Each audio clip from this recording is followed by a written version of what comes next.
The Art of War by Sun Tzu. Chapter 9. The Army on the March. 1. Sun Tzu said, "We come now to the question of encamping the army and observing signs of the enemy. Pass quickly over mountains and keep in the neighborhood of valleys. 2. Camp in high places, facing the sun. Do not climb heights in order to fight. So much for mountain warfare. 3. After crossing a river, you should get far away from it. 4. When an invading force crosses a river in its onward march, do not advance to meet it in midstream. It will be best to let half the army get across, and then deliver your attack. 5. If you are anxious to fight, you should not go to meet the invader near a river which he has to cross. 6. Moor your craft higher up than the enemy, and facing the sun. Do not move upstream to meet the enemy. So much for river warfare. 7. In crossing salt marshes, your sole concern should be to get over them quickly, without any delay. 8. If forced to fight in a salt marsh, you should have water and grass near you, and get your back to a clump of trees. So much for operations in salt marshes. 9. In dry, level country, take up an easily accessible position with rising ground to your right and on your rear, so that the danger may be in front and safety lie behind. So much for campaigning in flat country. 10. These are the 4 useful branches of military knowledge which enabled the Yellow Emperor to vanquish 4 several sovereigns. 11. All armies prefer high ground to low and sunny places to dark. 12. If you are careful of your men and camp on hard ground, the army will be free from disease of every kind, and this will spell victory. 13. When you come to a hill or a bank, occupy the sunny side, with the slope on your right rear. Thus you will at once act for the benefit of your soldiers and utilize the natural advantages of the ground. 14. When, in consequence of heavy rains up country, a river which you wish to ford is swollen and flecked with foam, you must wait until it subsides. 15.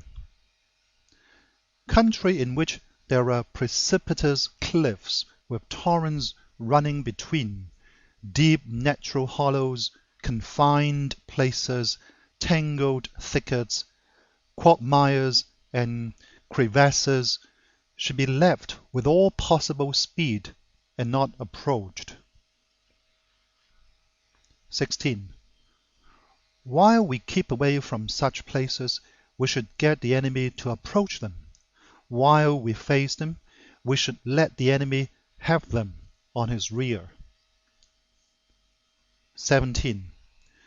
If in the neighborhood of your camp there should be any hilly country, ponds surrounded by aquatic grass, hollow basins filled with reeds, or woods with thick undergrowth, they must be carefully rooted out and searched, for these are places when men in ambush or insidious spies are likely to be lurking.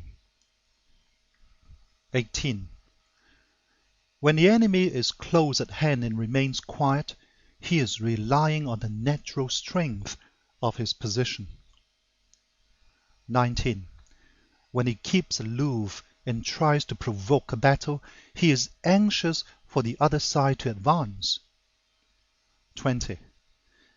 If his place of encampment is easy of access, he is tendering a bait. 21.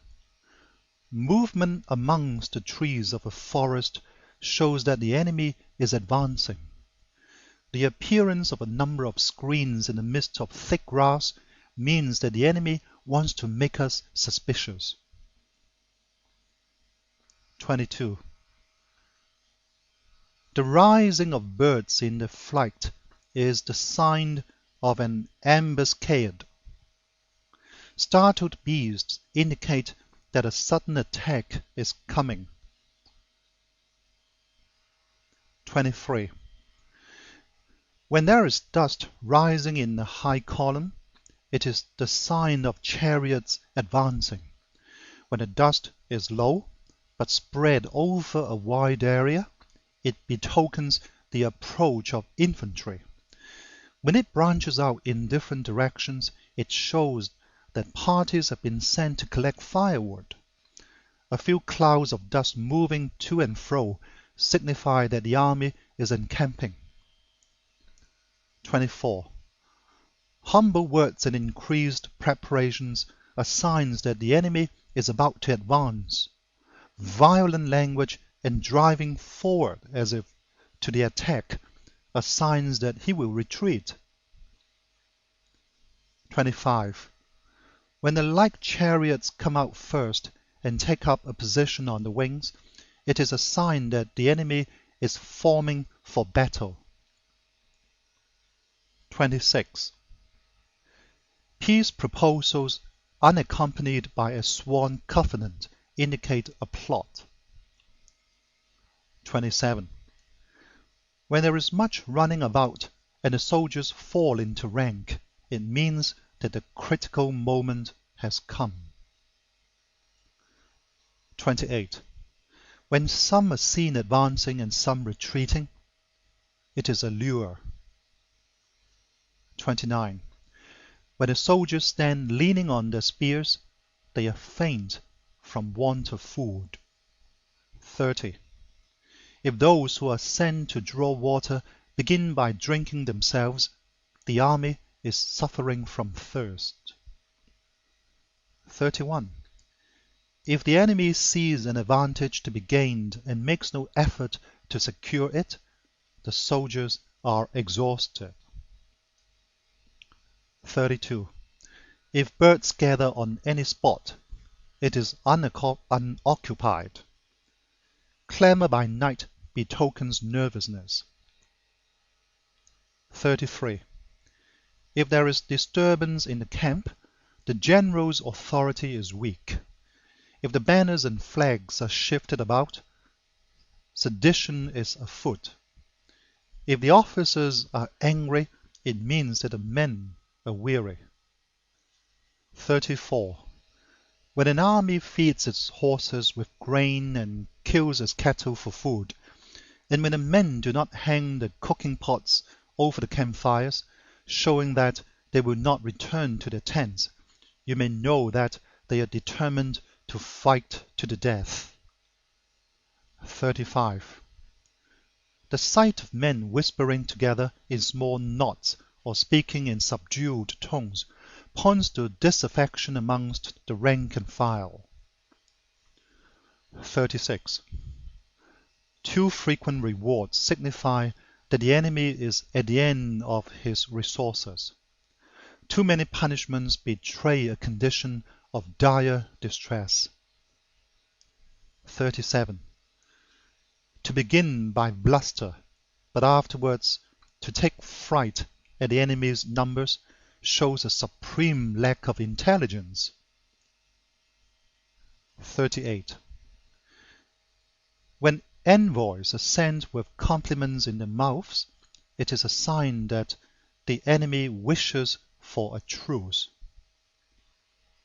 39. If the enemy's troops march up angrily and remain facing ours for a long time without either joining battle or taking themselves off again, the situation is one that demands great vigilance and circumspection. 40.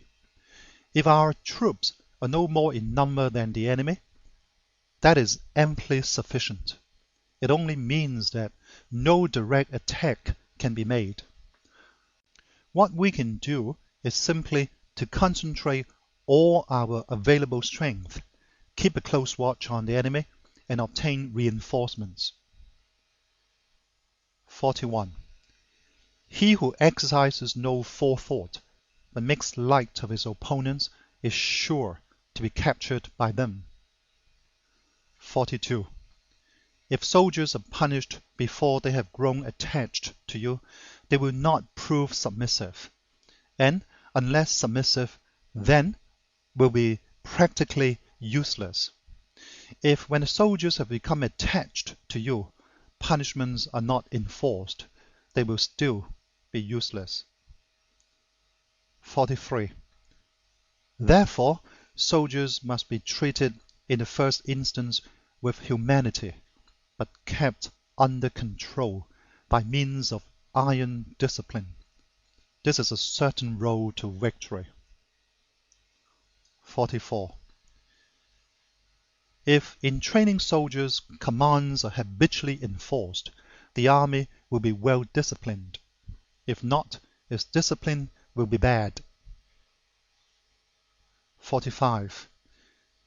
If a general shows confidence in his men, but always insists on his orders being obeyed, the gain will be mutual.